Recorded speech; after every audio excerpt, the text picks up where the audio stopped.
Hello friends, എല്ലാവർക്കും ഈ പുഴയും കടന്ന സീരിയലിന്റെ വരാനിരിക്കുന്ന ഒരു എപ്പിസോഡ് റിവ്യൂയിലേക്ക് സ്വാഗതം. ഈ റിവ്യൂ നിങ്ങൾക്ക് ഇഷ്ടമായെങ്കിൽ ലൈക്ക് ചെയ്തും സബ്സ്ക്രൈബ് ചെയ്തും സപ്പോർട്ട് ചെയ്യണേ. നിളയുടെ ഓപ്പറേഷനുള്ള പണം എങ്ങനെ സംഘടിപ്പിക്കണമെന്നറിയാതെ വിഷമത്തോടുകൂടി കാവേരി വീട്ടിലേക്ക് വരുമ്പോൾ വിനീത് കാവേരിയോട് പറയുകയാണ് നരേൻ ഔട്ട് ഹൗസ് ഒഴുകി പോകണമെന്ന് വിനീതിനോട് ആവശ്യപ്പെട്ടത്. അയാളുമായി സംസാരിക്കാം, അങ്ങനെയൊന്നും ഒഴുകി പോകാൻ പറ്റില്ല എന്ന് പറഞ്ഞ കാവേരി ടെൻഷനോട് കൂടി നിൽക്കുമ്പോൾ ഗംഗ കാവേരിയുടെ ഫോണിലേക്ക് വിളിക്കുകയാണ്. ഫോൺ അറ്റൻഡ് ചെയ്ത കാവേരിയോട് ഗംഗ ചോദിക്കുന്നു, നീ എവിടെയാടി? അപ്പൊ കാവേരി പറയണ, വീട്ടിലാ. എന്താ ഗംഗേച്ചി? അപ്പൊ ഗംഗ പറയണ, വീട്ടിലിരുന്ന് നീ എന്ത് ചെയ്യുവാ? നമ്മൾ ഇതുവരെ എന്താ ഹോസ്പിറ്റലിൽ പണം അടയ്ക്കാത്തത്? ആരെങ്കിലും ചോദിച്ചോന്ന് കാവേരി ചോദിക്കുമ്പോൾ ഗംഗ പറയണ, ചോദിച്ചോണ്ടേ ഇരിക്കുക, എന്താ പറയുക? എന്തോ നീ മറക്കുന്നുണ്ട്, എന്താ കാവേരി അത്? എനിക്ക് പേടിയാവുന്നു. കാവേരി ചോദിക്കുന്നു, ഗംഗേച്ചി എന്തിനാ ഇങ്ങനെ ടെൻഷൻ ആകുന്നേ? അപ്പൊ ഗംഗ പറയണ, ടെൻഷൻ ആകാതെ എന്ത് ചെയ്യും? പെട്ടെന്ന് നിളയ്ക്ക് വയ്യാതായി, വീണ്ടും അവൾക്ക് ശ്വാസം മുട്ടൽ തുടങ്ങി. ഇപ്പൊ കുഴപ്പമില്ല, പക്ഷെ എത്രയും പെട്ടെന്ന് ഓപ്പറേഷൻ നടത്തിയില്ലെങ്കിൽ അവളുടെ അവസ്ഥ മോശമാകുമെന്നാ ഡോക്ടർ പറയുന്നത്. നമ്മൾ എന്താ ഇതുവരെ ഓപ്പറേഷൻ നടത്താത്തെ? അതിനുവേണ്ടിയല്ലേ തിരുവനന്തപുരത്തേക്ക് വന്നത്? നമ്മൾ എന്താ ഇതുവരെ പണം അടയ്ക്കാത്തെ? അപ്പൊ കാവേരി പറയണ, നമുക്ക് പണം അടയ്ക്കാം ഗംഗേച്ചി. ഗംഗ പറയണ, വന്നത് മുതൽ പണം അടയ്ക്കാന്ന് പറയുന്നുണ്ട്, ഇതുവരെ എന്തുകൊണ്ട് പണം അടച്ചില്ല? ആ ജയപാലിന് എന്തെങ്കിലും ചതി കാണിച്ചോ? അപ്പൊ കാവേരി പറയണ, അങ്ങനെയൊന്നും ഇല്ല ഗംഗേച്ചി. അപ്പൊ ഗംഗ പറയണ, എന്താണെങ്കിലും ഒന്ന് തുറന്നു പറ. ഫ്രീ ആയിട്ട് എവിടെയെങ്കിലും ഓപ്പറേഷൻ നടത്തുന്നുണ്ടെങ്കിൽ നമുക്ക് അങ്ങോട്ടേക്ക് പോകാം. ഇത് പ്രശ്നമാകുമെന്ന് ഞാൻ പേടിക്കുന്നു. അപ്പൊ കാവേരി പറയണ, ഗംഗേച്ചി ഇങ്ങനെ പേടിക്കാതെ, നമുക്ക് ഉടനെ തന്നെ പണം അടയ്ക്കാം. ഞാൻ ഉടനെ അങ്ങോട്ട് വരാം. അപ്പൊ ഗംഗ പറയണ, നിളയെ നമുക്ക് നഷ്ടപ്പെട്ടാൽ പിന്നെ നമ്മളാരും ജീവനോടെ ഇരിക്കുന്നതിൽ അർത്ഥമില്ല. അവള് കൊച്ചുകുട്ടിയാ, അവള് നമ്മളെയാ വിശ്വസിക്കുന്നത്, അത് ഓർമ്മയിൽ വേണം. അങ്ങനെ ഗംഗ ഫോൺ കട്ട് ചെയ്യുമ്പോൾ വിനീത് ചോദിക്കുന്നു, എന്തു പറ്റി കാവേരി? ഒന്നുമില്ല വിനീതേട്ടാന്ന് പറഞ്ഞ് കാവേരി നരേന്റെ വീട്ടിലേക്ക് പോവുകയാണ്. അവിടെയെങ്ങും ആരെയും കാണാത്തതുകൊണ്ട് മുകളിലേക്ക് കയറി വരികയാണ് കാവേരി. ബാൽക്കണിയിൽ നിന്ന് ഫോണിൽ സംസാരിക്കുകയാണ് നരേൻ. അരികിലേക്ക് വന്ന കാവേരിയെ കണ്ട് നരേൻ ചോദിക്കുന്നു, നീ എന്തിനാ ഇങ്ങോട്ട് വന്നേ? അപ്പൊ കാവേരി ചോദിക്കണ, വീട് ഒഴിഞ്ഞു പോകണമെന്ന് പറഞ്ഞു. ഇത് കേട്ട് നരേൻ ചോദിക്കുന്നു, അത് ചോദിക്കാൻ നീ ഉടനെ ഇങ്ങോട്ട് കയറി വരുമോ? കാവേരി ചോദിക്കുന്നു, വീട് ഒഴിഞ്ഞു പോകണമെന്ന് പറഞ്ഞാൽ ഞങ്ങൾ എങ്ങോട്ട് പോകാനാ? വിനീതേട്ടൻ അവിടെ ഇരുന്ന് തയ്ക്കുന്നത് ഇഷ്ടമല്ലെങ്കിൽ തുറന്നു പറഞ്ഞാൽ പോരെ, അതിനുവേണ്ടി വീട് ഒഴിഞ്ഞു പോകണമെന്ന് പറയുന്നത് എന്തിനാ? അപ്പൊ നരേൻ പറയണ, എന്തേ നോക്ക്, ഇത് എന്റെ വീടാ,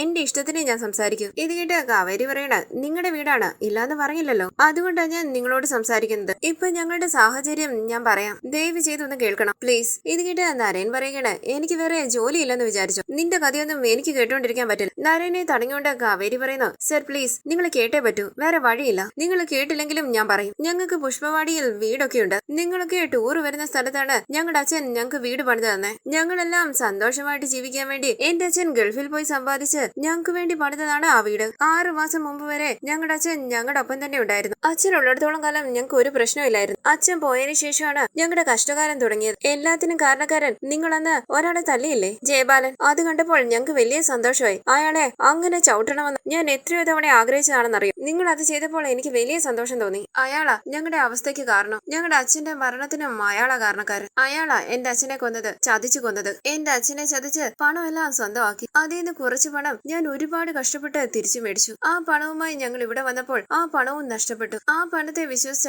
എന്റെ അനിയത്തെ ഹാർട്ട് ഓപ്പറേഷനായി ഹോസ്പിറ്റലിൽ അഡ്മിറ്റ് ചെയ്തിരിക്കുന്നത്. എന്താ പണം അടയ്ക്കാത്തേന്ന് ഹോസ്പിറ്റലിലും എന്റെ വീട്ടിലുള്ളവരും എന്നോട് ചോദിച്ചുകൊണ്ടിരിക്കുന്നു. കഷ്ടപ്പെട്ട് വഴക്കടിച്ച് മേടിച്ചുകൊണ്ട് വന്ന പണമാണത്, എല്ലാം പോയി. ഇവിടെ ആരും ഞങ്ങൾക്ക് വീട് തരാതിരിക്കാൻ വേണ്ടി അയാൾ എന്തെല്ലാം ചെയ്തു അത് നിങ്ങൾക്കും അറിയാലോ. ആരും ഞങ്ങൾക്ക് വീട് തരാൻ സമ്മതിച്ചില്ല. നിങ്ങൾ ഒരാളാണ് അയാളെ എതിർത്ത് ഞങ്ങൾക്ക് വീട് തന്നത്. ഇപ്പൊ ഈ വീട് വിട്ടു പോകണമെന്ന് നിങ്ങൾക്ക് പറയാം, പക്ഷെ ആ ജയപാലൻ തിരിച്ചു വരും. നിങ്ങളെ പേടിച്ച അയാളിപ്പോ ഇങ്ങോട്ട് വരാത്തത്. ഞങ്ങൾ ഇവിടുന്ന് പോയാൽ അയാൾ ഉറപ്പായിട്ടും വീണ്ടും വരും. ഞങ്ങളുടെ കയ്യിൽ പണമില്ല സർ, ഒന്നുമില്ലാതെ നടു റോഡിൽ നിൽക്കേണ്ടി വരും. ഒന്നും രണ്ടുമല്ല, ലക്ഷക്കണക്കിന് പണം നഷ്ടപ്പെടുത്തിയിട്ട് നിൽക്കുക. പണമില്ലാതെ എങ്ങനെ അനിയത്തിക്ക് ഓപ്പറേഷൻ നടത്തുമെന്ന് അറിയില്ല. ഇപ്പൊ പോലും ഗംഗേച്ചിനെ ഫോണിൽ വിളിച്ച് അനിയത്തിക്ക് ശ്വാസം മുട്ടൽ വന്നോ എന്തെങ്കിലും ചെയ്യാൻ പറയുന്നു. എനിക്ക് എന്ത് ചെയ്യണമെന്ന് അറിയില്ല. പണത്തിന് ഞാൻ എങ്ങോട്ട് പോകുമെന്ന് പോലും അറിയില്ല. ഈ ഒരു സാഹചര്യത്തിലാ വീട് ഒഴിഞ്ഞു പോകണമെന്ന് പറയുന്നത്. ഞാൻ എങ്ങോട്ടാ സാർ പോവുക? പോകാൻ വേറെ സ്ഥലമൊന്നും ഇല്ല സർ, പ്ലീസ് മനസ്സിലാക്കണമെന്ന് പറഞ്ഞ് നരേന്റെ മുന്നിൽ കൈകൂപ്പി കരയുകയാണ് കാവേരി. നരേൻ വിഷമത്തോടുകൂടി കാവേരിയെ നോക്കുമ്പോൾ കാവേരി പറയണ,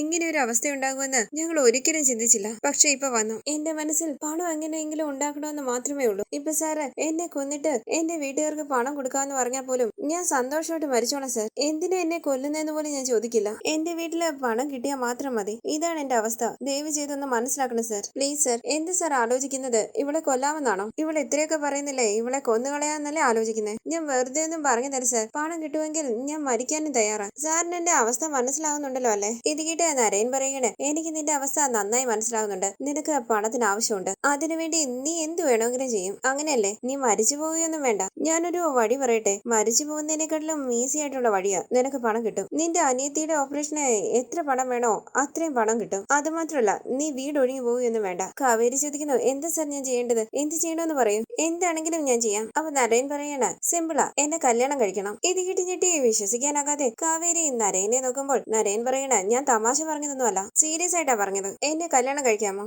ഇവനൊരു പ്രശ്നമില്ലല്ലോ, ഇവൻ എന്തിനാ എന്നോട് കല്യാണത്തെ കുറിച്ച് സംസാരിക്കുന്നതെന്ന് നിനക്ക് തോന്നും. എനിക്ക് കല്യാണത്തിലൊന്നും വിശ്വാസമില്ല. എന്ത് ചെയ്യാനാ, എന്റെ വീട്ടില് നിർബന്ധിക്കുക അവർക്ക് വേണ്ടി ഒരു കല്യാണം. കല്യാണം കഴിഞ്ഞിട്ട് എന്റെ കൂടെ സന്തോഷമായിട്ട് ജീവിക്കേണ്ട കാര്യമൊന്നുമില്ല. ഒരു വർഷം അത്രേ ഉള്ളൂ. ഒരേ ഒരു വർഷം എന്റെ കൂടെ താമസിച്ചാൽ മതി. പിന്നെ ഞാൻ തന്റെ ശല്യം ചെയ്യില്ല. ഒരു വർഷം കഴിഞ്ഞ് നിനക്ക് നിന്റെ വഴി. എന്റെ മുത്തച്ഛനും മുത്തച്ഛിക്കും വേണ്ടി ഒരു കല്യാണം, അത്രേ ഉള്ളൂ. ഇതിന് നീ സമ്മതിച്ചാൽ നിനക്ക് പണം കിട്ടും. ശരിക്കും പറഞ്ഞാൽ കല്യാണം കഴിക്കുന്നത് മരിക്കുന്നതിനേക്കാട്ടിലും കഷ്ടമാ. എനിക്കറിയാം, അതുകൊണ്ടാ ചോദിച്ചത്. ഒരു വർഷം, ജസ്റ്റ് 1 year കോൺട്രാക്ട്. എന്ത് പറയുന്നു? അപ്പൊ കാവേരി പറയണ, ഞാൻ വീട് ഒഴിഞ്ഞു പോകുന്നതിനെ കുറിച്ച് സംസാരിക്കാനാ വന്നത്. അപ്പൊ നരേൻ പറയണ, ഞാൻ പറഞ്ഞില്ലേ, ഈ എഗ്രിമെന്റ് കല്യാണത്തിന് നീ സമ്മതിച്ചാൽ വീട് ഒഴിഞ്ഞു പോകണ്ട. എത്ര നാൾ വേണമെങ്കിലും നിനക്ക് അവിടെ താമസിക്കാം. അങ്ങനെ അല്ലെങ്കിൽ നാളെ തന്നെ നിങ്ങൾ എല്ലാവരും ആ വീട്ടിൽ നിന്ന് ഇറങ്ങണം. ആ തയ്യൽ മെഷീന്റെ ശബ്ദമൊന്നും എനിക്ക് കേൾക്കാൻ പാടില്ല. നാളെ തന്നെ ഇറങ്ങണം. ഞാൻ പറഞ്ഞതിന് നീ സമ്മതിച്ചാൽ നിന്റെ എല്ലാ പ്രശ്നവും അവസാനിക്കും. എല്ലാം ശരിയാകും. എന്ത് പറയുന്നു? ഡീൻ കാവേരി ഒന്ന് ആലോചിച്ച് അവിടെ നിന്ന് പോവുകയാണ്. പുഞ്ചിരിച്ച് നരേൻ പറയുകയാണ്, കല്യാണം കഴിക്കുന്നത് മരിക്കുന്നതിനേക്കാളും കഷ്ടമാണെന്ന് നന്നായിട്ടറിയാം, അതാ ഓടിപ്പോയത്.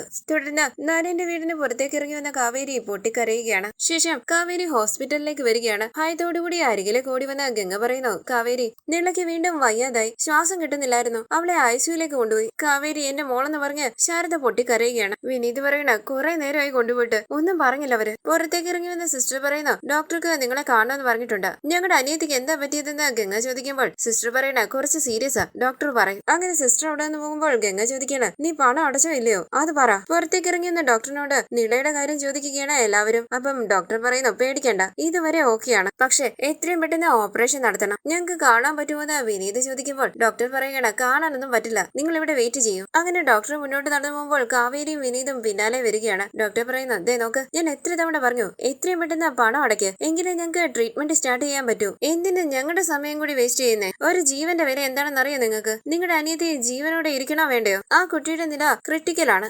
ഓപ്പറേഷൻ ചെയ്തില്ലെങ്കിൽ ആ കുട്ടി ജീവനോടെ ഉണ്ടാകില്ല. പണം അടയ്ക്കാൻ പറ്റത്തില്ലെങ്കിൽ വേറെ എവിടേക്കെങ്കിലും കൂട്ടിക്കൊണ്ടു പോകും. ഇവിടെ വെച്ച് എന്തെങ്കിലും സംഭവിച്ചാൽ ഞങ്ങളുടെ ഹോസ്പിറ്റലിന്റെ പേര് കൂടി നഷ്ടപ്പെടും. ഡോക്ടർ, ഞങ്ങൾക്ക് കുറച്ച് സമയം തരണമെന്ന് കാവേരി പറയുമ്പോൾ ഡോക്ടർ പറയണേ, ഇനി നിങ്ങൾ സമയം എടുത്താൽ ഞങ്ങൾക്ക് രക്ഷിക്കാൻ പറ്റില്ല. ഞാൻ ഡിസ്ചാർജ് ചെയ്യാം, വേറെ ഏതെങ്കിലും ഹോസ്പിറ്റലിലേക്ക് കൂട്ടിക്കൊണ്ടു പോകും. പക്ഷെ വഴിയിൽ വെച്ച് എന്തെങ്കിലും സംഭവിച്ചാൽ ഞങ്ങൾക്ക് ഒരു ഉത്തരവാദിത്വം ഉണ്ടാകില്ല. അങ്ങനെ ഡോക്ടർ അവിടെ നിന്ന് പോകുമ്പോൾ കാവേരി ചോദിക്കണേ, എന്താ ഡോക്ടർ ഇങ്ങനെയൊക്കെ പറയുന്നത്? പണം അടയ്ക്കൂ, എങ്ങനെ ഓപ്പറേഷൻ ചെയ്യാൻ പറ്റുമെന്ന് പറഞ്ഞ് ഡോക്ടർ അവിടെ നിന്ന് പോവുകയാണ്. കരഞ്ഞുകൊണ്ട് വിനീത് പറയണ, അയ്യോ കാവേരി, ഞാൻ പണം നഷ്ടപ്പെടുത്തിയില്ലായിരുന്നെങ്കിൽ ഇപ്പൊ മോളുടെ ഓപ്പറേഷൻ കഴിഞ്ഞേനെ. എല്ലാത്തിനും കാരണക്കാരൻ ഞാനാ. ഞാൻ ഇപ്പൊ തന്നെ ഗംഗയോടെല്ലാം തുറന്നു പറയാൻ പോവുകയാണെന്ന് പറഞ്ഞ് വിനീത് അവിടെ നിന്ന് പോകുമ്പോൾ വിനീതിനെ തടഞ്ഞു നിർത്തി കാവേരി ചോദിക്കണം, വിനീതേട്ടൻ എന്താ പറയാൻ പോകുന്നത്? കുറച്ച് സമാധാനത്തോടു കൂടി ആലോചിക്കുക. പ്രശ്നം തീർക്കാൻ വഴിയില്ലാതെ നിൽക്കുമ്പോൾ പ്രശ്നം കൂട്ടാനുള്ള വഴി നോക്കല്ലേ. ഗംഗേച്ചി വരുന്നുണ്ട്, ദയവ് ചെയ്ത് ഒന്ന് മിണ്ടാൻ നിൽക്കും വിനീതേട്ടൻ. അരികിലേക്ക് വന്ന ഗംഗ ചോദിക്കുന്നു, കാവേരി ഡോക്ടർ എന്താ പറഞ്ഞത്? അപ്പൊ വിനീത് പറയണ, എത്രയും പെട്ടെന്ന് ഓപ്പറേഷൻ നടത്തിയില്ലെങ്കിൽ നിളമോള് രക്ഷപ്പെടില്ലെന്നാ പറഞ്ഞത്. ഉടനെ ഓപ്പറേഷൻ നടത്ത്, ഇല്ലെങ്കിൽ ഇവിടെ നിന്ന് കൂട്ടിക്കൊണ്ടു പോകണമെന്നാ പറഞ്ഞേ. ഗംഗ ചോദിക്കുന്നു, എന്തിനാടി ഇവിടുന്ന് കൂട്ടിക്കൊണ്ടു പോകുന്നത്? നീ എന്താ പണം അടയ്ക്കാതിരിക്കുന്നത്?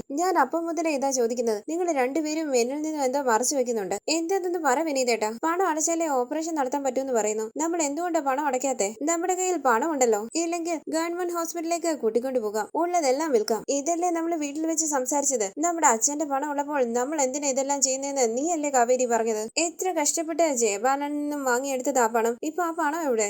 എവിടെ നടക്കുന്നത്? പണം എവിടെ? അപ്പൊ കാവേരി പറയണേ, ഗംഗേച്ചി ദേ നോക്ക്, ഇന്ന് ഉറപ്പായിട്ടും പണം കിട്ടും. അപ്പൊ ഗംഗ പറയണേ, ഇത് തന്നെയല്ലേ നീ പറഞ്ഞുകൊണ്ടിരിക്കുന്നത്, പണം കിട്ടും പണം കിട്ടുമെന്ന്? എവിടെ പണം? കാവേരി പറയണേ, ഗംഗേച്ചി നമ്മുടെ പണം പുഷ്പവാടിയിലാണ്. തിരുവനന്തപുരത്തെ ബാങ്കിൽ നിന്നും അത്രയും പണം ഒരുമിച്ചെടുക്കാൻ പറ്റില്ല, അതാ പ്രശ്നം. ഇന്ന് പണം ക്രെഡിറ്റ് ആകുമെന്ന് പറഞ്ഞു. നമ്മുടെ നിലയ്ക്ക് ഒന്നും സംഭവിക്കില്ല, ഇന്ന് തന്നെ പണം അടയ്ക്കാം. നമ്മൾ വേറെ ഒരു ഹോസ്പിറ്റലിലേക്കും നിലയെ കൂട്ടിക്കൊണ്ടു പോകുന്നില്ല. ഈ ഹോസ്പിറ്റലിൽ വെച്ച് തന്നെ നിളയുടെ ഓപ്പറേഷൻ നടക്കും. നമ്മൾ നിലയെ നല്ല രീതിയിൽ ഇവിടെ നിന്ന് കൂട്ടിക്കൊണ്ടു പോകും. ദയവ് ചെയ്ത് ഗംഗേച്ചി ഇങ്ങനെ ടെൻഷൻ ആകല്ല, മറ്റുള്ളവരെ ടെൻഷൻ ആക്കുകയും ചെയ്യരുത്. അമ്മയുടെ അടുത്തേക്ക് ചെല്ല്, ഞാൻ പണവുമായിട്ട് വരാം. വിനീതേട്ടൻ ഇവിടെ ഉണ്ടാകണം. ശരിയെന്ന് പറഞ്ഞ് വിനീത് ഗംഗയും കൂട്ടി ശാരദയുടെ അരികിലേക്ക് പോവുകയാണ്. തുടർന്ന് ഹോസ്പിറ്റലിൽ വെച്ച് കാവേരിയും രാഗിണിയും കൂടി കാണുകയാണ്. റൂമിൽ കിടക്കുന്ന നിവേദ നിവിനെ എന്ന് നോക്കിയിട്ട് രാഗിണി ചോദിക്കുന്നു, നീ ഇവിടെ എന്ത് ചെയ്യുക? ഈ ഹോസ്പിറ്റലിൽ നീ എന്ത് ചെയ്യുകയാണെന്നാ ചോദിച്ചു. കാവേരി ചോദിക്കുന്നു, ഇതെന്താ നിന്റെ അച്ഛന്റെ ഹോസ്പിറ്റലാണോ? പോടി. രാഗിണി ചോദിക്കുന്നു, ഞാനും നിവിനെ ഇവിടെ ഉള്ളത് അറിഞ്ഞിട്ട് ഞങ്ങളുടെ പിന്നാലെ വന്നാണോ? എന്താടി നിവിനെ എത്തി നോക്കിയിട്ട് വരുവാണോ? വിരൽ ചൂണ്ടി കാവേരി ചോദിക്കുന്നു, ആർക്ക് വേണമടി നിവിനെ? ഞാൻ വിചാരിച്ചിരുന്നെങ്കിൽ നിവിനെ എനിക്ക് കല്യാണം കഴിക്കാൻ പറ്റുമായിരുന്നു. കല്യാണം മുടക്കി ആ കതിർ മണ്ഡപത്തിൽ ഞാൻ കയറിയിരിക്കാൻ എത്ര നേരം വേണം?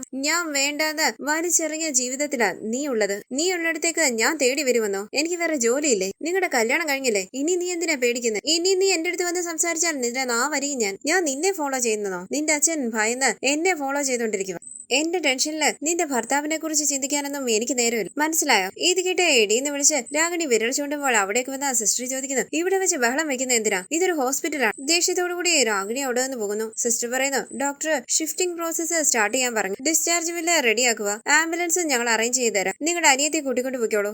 കാവേരി പറയുന്നു, അയ്യോ സിസ്റ്റർ അങ്ങനെയൊന്നും പറയല്ലേ. സിസ്റ്റർ പറയണ, ഓപ്പറേഷൻ നടത്താതെ ആ കുട്ടിയെ ഇവിടെ കിടത്താൻ പറ്റില്ല. അടുത്ത പേഷ്യന്റിനെ ഞങ്ങൾക്ക് നോക്കണ്ടേ? അപ്പൊ കാവേരി പറയണ, ഷിഫ്റ്റ് ചെയ്താൽ വഴിയിൽ വെച്ച് എന്തെങ്കിലും പ്രശ്നം ഉണ്ടാകുന്ന ഡോക്ടർ തന്നെ പറഞ്ഞു. അപ്പൊ സിസ്റ്റർ പറയണ, ഓപ്പറേഷൻ നടത്താതെ ഇവിടെ കിടത്താൻ പറ്റില്ല. നിങ്ങൾ സൈൻ ചെയ്ത് അനിയത്തെ കൂട്ടിക്കൊണ്ട് പോകും. കൈകൂപ്പി കാവേരി പറയുന്നു, പ്ലീസ് മാഡം, ഓപ്പറേഷൻ ചെയ്യാതെ അനിയത്തെ കൂട്ടിക്കൊണ്ട് പോകാൻ പറ്റില്ല. ഞങ്ങളെ ഒന്ന് സഹായിക്കണം. സിസ്റ്റർ പറയണ, പണം അടയ്ക്കാതെ ഓപ്പറേഷൻ നടത്താൻ പറ്റില്ല. കാവേരി പറയണ, ഞാൻ പണവുമായിട്ട് വരാം. ദയവ് ചെയ്ത് ഇപ്പൊ ഞങ്ങൾ പോകണമെന്ന് പറയരുത്. അപ്പൊ സിസ്റ്റർ പറയണ, ഡെയിലി നിങ്ങൾ ഇത് തന്നെയാ പറയുന്നത്. ഞാൻ മാനേജ്മെന്റിൽ പറഞ്ഞ വഴക്ക് മേടിക്കണോ? കാവേരി പറയുന്നു, പ്ലീസ് സിസ്റ്റർ, ഞാൻ പണവുമായിട്ട് വരാം. എന്നെ വിശ്വസിക്കും. കാവേരി കണ്ണു നിറഞ്ഞ് ആലോചിച്ച് കേൾക്കുമ്പോൾ ഉറങ്ങിക്കിടക്കുന്ന നിവിനെ തലോടിക്കൊണ്ടിരിക്കുകയാണ് രാഗിണി. രാഗിണി ഇടയ്ക്കിടയ്ക്ക് കാവേരിയെ ശ്രദ്ധിക്കുന്നുണ്ട്. കാവേരിയും അവരെ ശ്രദ്ധിക്കുന്നു. പെട്ടെന്ന് കാവേരി ഓർക്കുകയാണ് നരേൻ പറഞ്ഞ 1 year എഗ്രിമെന്റ് വിവാഹത്തെ കുറിച്ച്. തുടർന്ന് കാവേരി നരേനെ കാണാനായി വീട്ടിലേക്ക് വരികയാണ്. തുടർന്നുള്ള റിവ്യൂവിനായി ചാനൽ സബ്സ്ക്രൈബ് ചെയ്ത് സപ്പോർട്ട് ചെയ്യണേ. താങ്ക്